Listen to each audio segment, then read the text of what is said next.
Anda masih bersama kami di Berita Kriminal Borgol. Pemirsa, Polda Sumsel gerebek rumah produksi mie kuning mengandung formalin di kota Lubuk Linggau. Penggerebekan tersebut dilakukan karena sudah beroperasi selama 5 tahun dan sangat meresahkan masyarakat.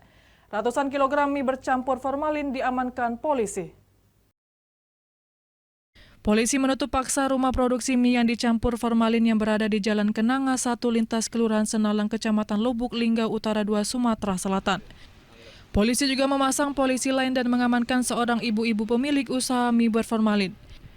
Penggerebekan rumah produksi ini dilakukan karena sudah beroperasi selama 5 tahun. Dan penggerebekan rumah produksi mie berformalin ini atas laporan pengaduan masyarakat. Saat dilakukan penggerebekan, pemilik usaha sedang melakukan produksi mie formalin.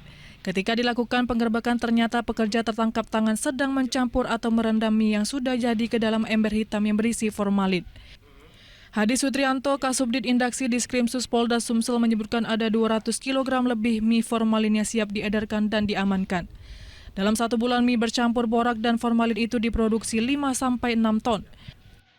Bahwa di sini ada mie yang dicampur dengan formalin dan borak.